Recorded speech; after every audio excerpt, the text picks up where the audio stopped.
Shalom, salam damai. Kita sambung dengan Injil Matius bab 8 dengan judul perikop, 2 orang yang kerasukan disembuhkan.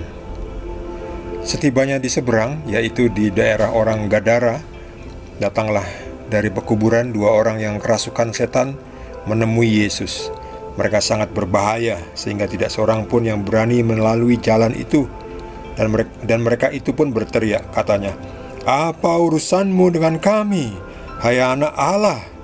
Adakah engkau kemari untuk menyiksa kami sebelum waktunya?"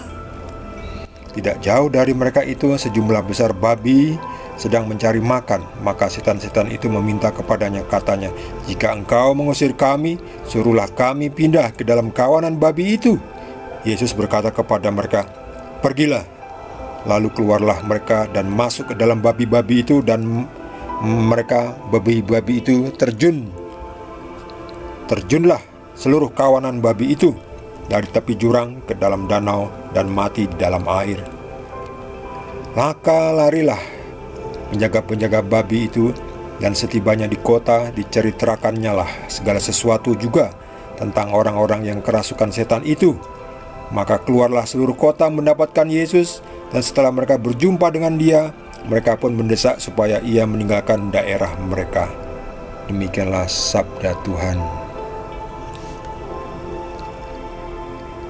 Setelah sebelumnya Yesus meredakan badai, menyeberangi danau,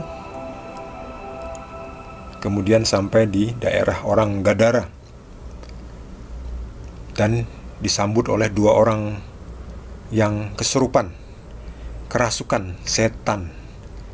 Orang yang kerasukan setan ciri-cirinya adalah orangnya barbarik, biadab, tidak manusiawi, tidak beradab, ya, orang yang bengis, kejam, dan sejenisnya itu, sesuai dengan apa yang masuk ke dalam badan mereka, yaitu setan.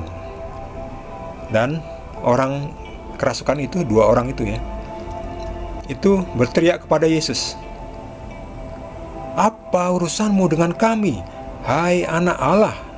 Jadi setan tuh yang ngomong, "Hai anak Allah." Setan tuh roh. Setan tuh bisa lihat siapa roh yang ada di dalam Yesus ini. Tubuhnya adalah manusia, tetapi rohnya adalah Tuhan, anak Tuhan. "Apa urusanmu dengan kami, hai anak Tuhan? Adakah engkau kemari untuk menyiksa kami sebelum waktunya?" Jadi setan itu masih melanglang buana, belum tinggal di neraka secara permanen, ya. Jadi setan tanya, "Apakah engkau akan mengirim kami ke neraka sebelum waktunya?" Yesus yang adalah Tuhan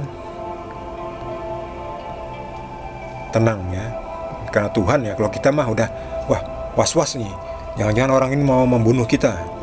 Tapi Yesus karena Tuhan, Yesus tetap tenang.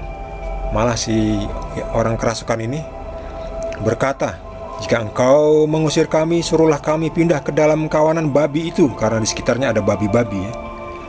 Kalau di sekitarnya ada kambing, ya suruhlah kami ke kawanan kambing-kambing itu.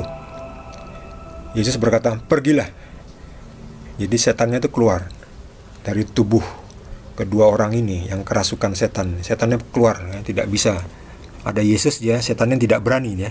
Ada sang penguasa pencipta manusia, tidak berani setannya melawan Yesus. Tahu diri setannya, keluar dia.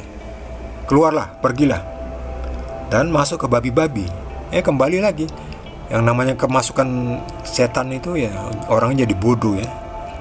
Jadi barbarik, anarkis. Demikian juga babi-babi ini jadi anarkis, ya.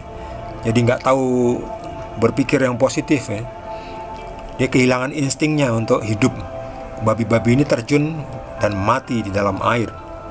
Itulah akibat dari kemasukan setan. Demikian juga manusia. Kalau kemasukan setan itu akan bertindak yang bodoh. Kita akan jadi biadab, ya.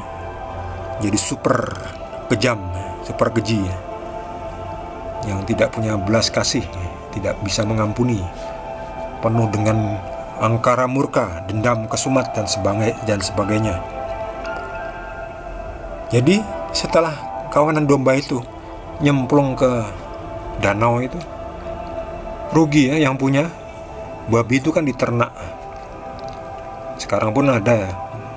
Dan itu menjadi komoditas yang menguntungkan. Karena babi itu makanan yang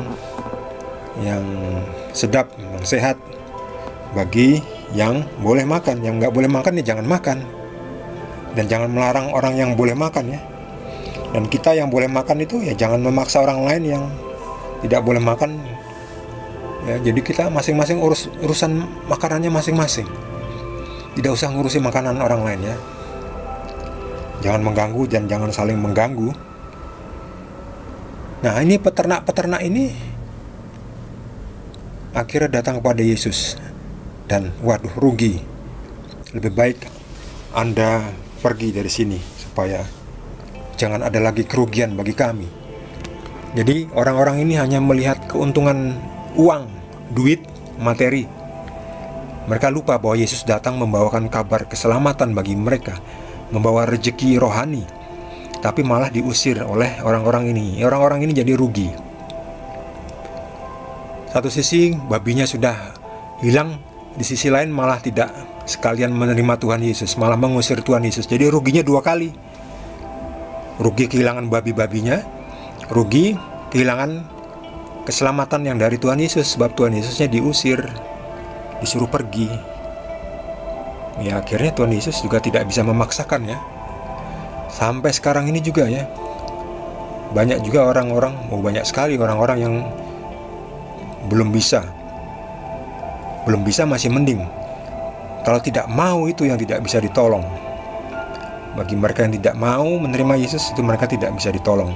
Yang belum bisa masih bisa dijelaskan, diberitahu, dan nanti akhirnya bisa tahu dan akhirnya bisa menerima Yesus.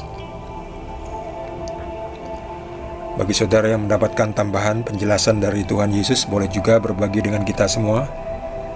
Bagi yang belum subscribe, jangan lupa di subscribe dan juga di like. Kita akan lanjutkan dengan perikop berikutnya dari Injil Matius. Terima kasih. Tuhan Yesus berkati kita semua.